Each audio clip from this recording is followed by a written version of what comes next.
Saya ingin bercerita sedikit mengenai 7 tahun yang lalu, waktu saya karena kecelakaan terpilih menjadi wali kota. Saat itu saya dipilih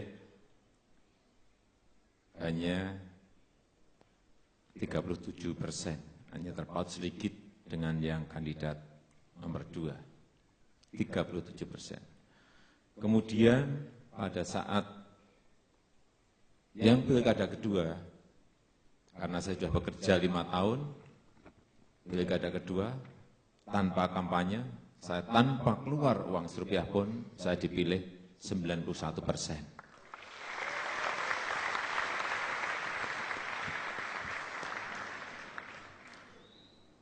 Waktu pilkada yang pertama, setelah terpilih, Jumatnya dilantik, Jumat dilantik. Saya sudah 25 tahun, itu tidak pernah ikut upacara, nggak pernah ikut upacara. Karena 23 tahun saya hidup di usaha ekspor produk-produk kayu. Sebelumnya saya juga ikut upacara, tapi hanya sebagai peserta upacara. Hari Jumat dilantik, kemudian Sabtunya libur, Minggunya libur, Seninnya jam 7 saya masuk.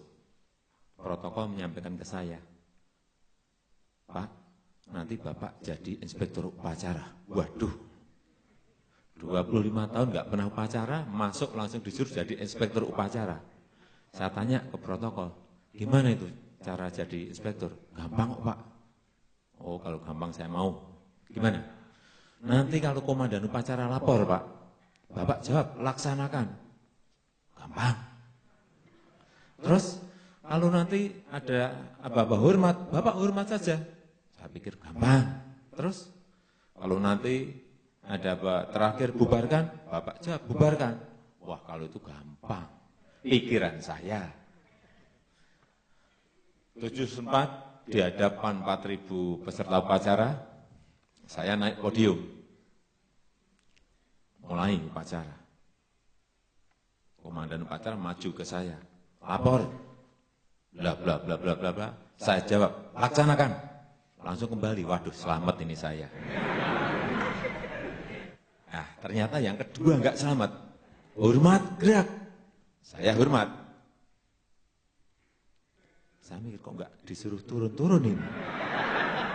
Tapi sudah bermenit-menit saya tadi, lebih dari 5 menit. Mulai tertawa ini peserta upacara. Waduh, keliru ini saya. Terus dari depan saya, peserta upacara lagi. Waduh, keliru ini saya lepas baru tadi ternyata semuanya tertawa. Besoknya masuk koran.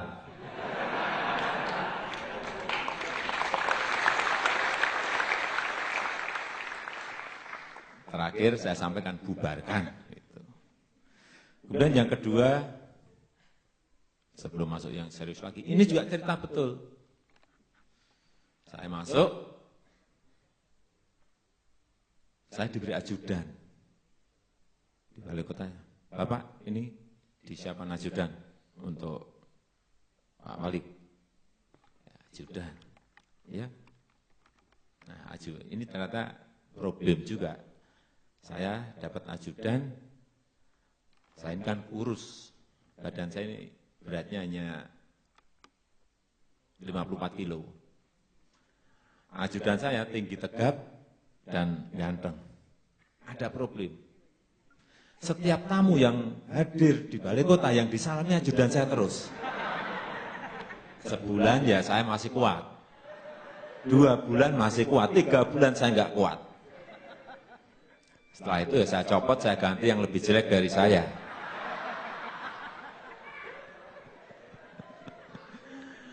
Setelah saya ganti, sampai sekarang selamat saya. Kalau ada tamu yang disalami saya terus. Pak, oh, berarti saya sudah punya potongan jadi wali kota sebelumnya, karena ajudan saya lebih tegap, lebih ganteng, saya dianggap nggak punya potongan. Mau cerita lagi yang lucu? Nanti jadi stand up komedi nanti.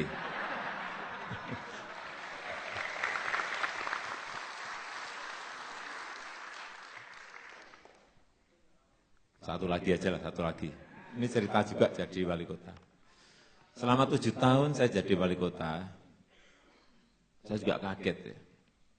Setelah 3 tahun itu, mungkin lebih dari 10 kali, ibu-ibu datang ke kantor, ada yang datang ke rumah dinas. Saya buka total yang namanya kantor dan rumah dinas untuk siapapun, terutama rakyat saya di Solo. Ada mungkin lebih dari 10 kali, ibu-ibu datang bawa anaknya. Anaknya itu sakit panas, anget. Loh, kenapa dibak saya? Enggak dibak ke dokter. Enggak Pak, ini sudah 2 hari ini mengingo.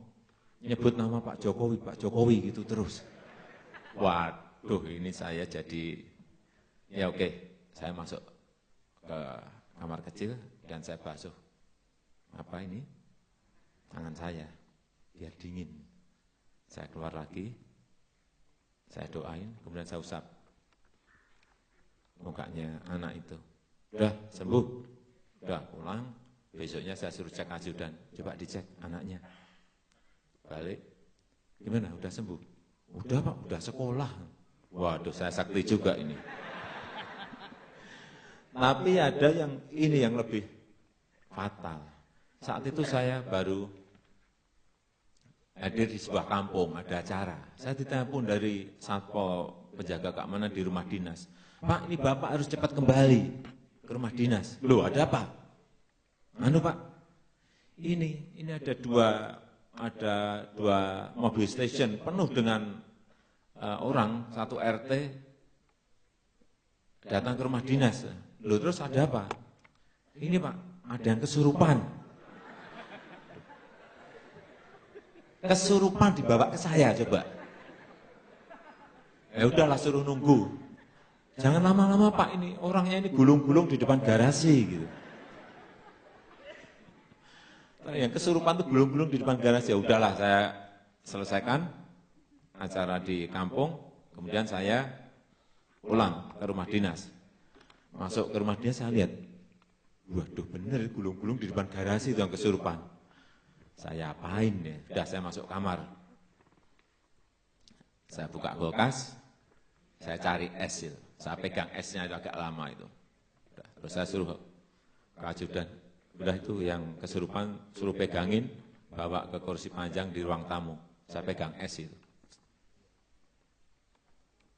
Es saya masukkan lagi dan saya datang ke ruang tamu. Itu saya doain.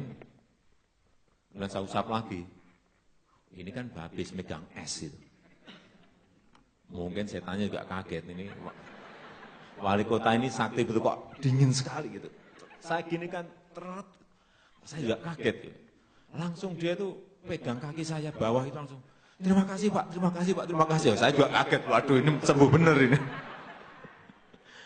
Kaget betul. Itu pengalaman bener. Ini bukan cerita bohong. Ini pengalaman bener, enggak percaya tanya supir saya, tanya di rumah dinas, tahu semuanya itu. Tapi kalau di sini ada wartawan, jangan dimasukkan koran. Iya, rumah dinas saya nanti penuh orang kesurupan hanya minta disembuhkan nanti.